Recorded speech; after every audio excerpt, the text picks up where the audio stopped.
రిజలాడండి. నేను ఒక చిన్న మాట చెప్పాలనుకుంటున్నాను.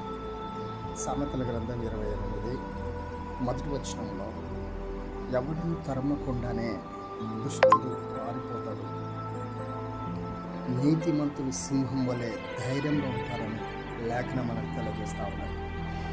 ఈరోజు మీరు గమనించారా? నీతిమంతుడి సింహం వలె ధైర్యంగా ఉంటాడని. అడవిలో బహువేగంగా పరిగెత్తేది చిరుత, కానీ అడవికి రాజు కాదు. బలమైనదిగా ఎత్తుగా ఆడంబరంగా నడిచేది ఏనుగు, కానీ అడవికి రాజు కాదు.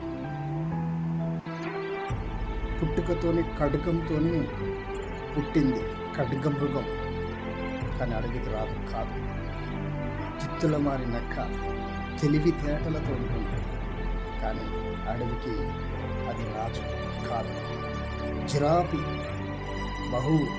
అందరికంటే పొడవైనది, ఎత్తైనదిగా ఉంటుంది, కానీ అడవికి రాజు కాదు. మరి అడవికి రాజవారు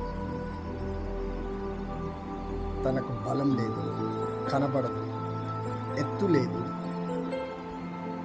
ఖడ్గం లేదు, కానీ తన గాండ్రించి తన అరుపులతో ఆ అడవినంతటినీ స్వాధీనపరుచుకుంటుంది. అదే సింహం అడవికి రాజు. ఎలా అంటే తన ధైర్యం, తన యొక్క నమ్మకం తనకు అలా ఉంటుంది. తన అన్నిటి మీద అధికారం కలిగిందిగా అలా నమ్మకం, విశ్వాసంతో తన్ను తాను అలా బలపరుచుకుంటుంది, ధైర్యంగా ఉంటుంది.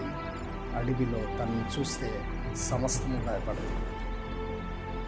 లేఖనం కూడా మనకు తెలియజేస్తుంది ఏంటంటే, నువ్వు చిన్న చిన్న వాటి చూసి ఎందుకు భయపడతావు? కలర్ చూసో లేదా అంత ఆస్తి అంతస్తు చూసో కాదు నువ్వు భయపడదు. నీవు దేవుని పట్ల ఎలా ఉన్నావు? నమ్మకంగా ఉన్నావా? విశ్వాసంగా ఉన్నావా?